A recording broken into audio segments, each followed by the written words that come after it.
తప్పకుండా శాసనసభలో కూడా వదిలిపెట్టాం. ప్రభుత్వాన్ని గల్లబట్టి అడుగుతాం. శాసనసభలో శాసన మండలిలో ఖచ్చితంగా నిలదీస్తాం. వదిలిపెట్టమని చెప్పి కూడా ఆ కుటుంబానికి ఆశ్వాసన ఇస్తూ మరి ఆ కుటుంబాన్ని కూడా నేను కోరుతా ఉన్నా, మీరు దయచేసి ధైర్యం కోల్పోకండి. మీకు అండగా మేము ఉంటాం. ఎక్కడ వదిలిపెట్టి పోము. మర్రి జనార్దన్ రెడ్డి గారు మా పార్టీ తరఫున అనుక్షణం మీ కంటికి రెప్పలాగా కాపాడుకునే బాధ్యత మర్రి జనార్దన్ రెడ్డి గారికి నేను అప్పచెప్తా ఉన్నా. మళ్ళీ ఇల్లు కట్టించి ఆ ఇంట్లో కూడా పాలు పొంగించే కార్యక్రమానికి నేనే వస్తా. వచ్చి తప్పకుండా మీకు అండగా నిలబడతా అని చెప్పి కూడా గణేష్ కు, అదేవిధంగా చంద్రకళ గారికి, మౌనిక గారికి, వారి సోదరికి, వారి తమ్ముడికి కూడా మళ్ళొకసారి తెలియజేస్తూ పత్రికా మిత్రులను కూడా నేను కోరుతా ఉన్నా.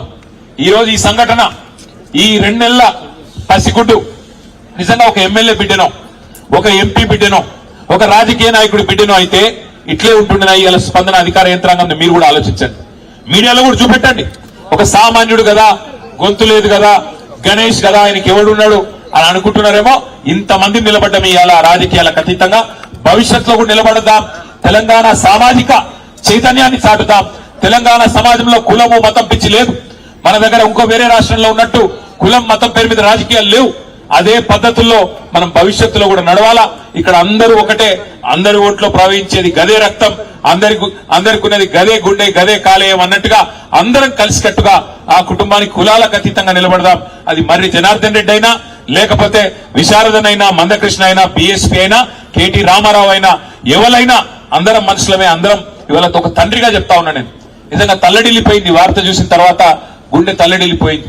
2 నెలల పసిగుడ్డును తనడానికి మనిషి అనేటానికి మనసు వస్తుందా? వాడు మానవ మృగమా? ఇంకోటి వాడు బయట ఉండాలనా అటంటోడు? అందుకే నేను అంటున్నా, ఇక్కడ కులం లేదు, మతం లేదు, ఏది లేదు. ఆ తల్లికి, ఆ కుటుంబానికి న్యాయం జరగాలి. జరిగేదాకా మనం వదిలిపెట్టొద్దని మీడియాను కూడా ప్రత్యేకంగా కోరుతూ, ముఖ్యంగా నాగర్ కర్నూలులో ఉండే చైతన్యవంతమైన ఈ ప్రాంతం, గోరే టెంకన్న లాంటి మహా ప్రజా కవులు పుట్టిన ఈ ప్రాంతం, అట్లాంటి ఈ ప్రాంతంలో ఈ దుర్ఘటన జరగడం అందుకే చాలా చాలా బాధాకరం.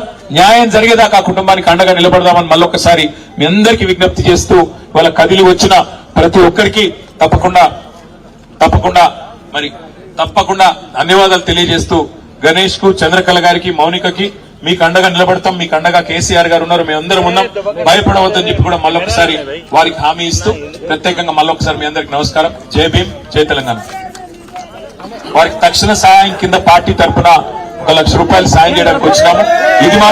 ఇది మాత్రం కాదు, ఆ కుటుంబానికి అండగా నిలబడి 10 లక్షల రూపాయలతో వారికి ఇల్లు కట్టించి వారికి తప్పకుండా గృహప్రవేశానికి కూడా నేను వస్తాను, ఏదైతే మాట ఇచ్చినో తప్పకుండా నిలుపుకుంటా అని చెప్పి కూడా తెలియజేస్తూ, అమ్మాయికి తక్షణ సాయం కింద 1 లక్ష రూపాయలు పార్టీ తరఫున అందజేస్తా ఉన్నాం.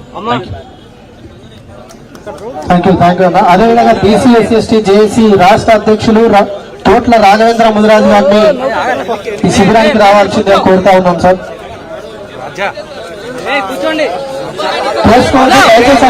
దూరం జరగాలి, కొంచెం దూరం ఉండాలి,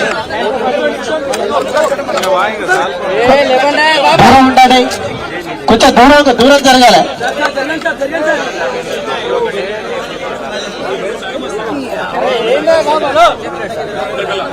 బయట తీసుకోవాలి.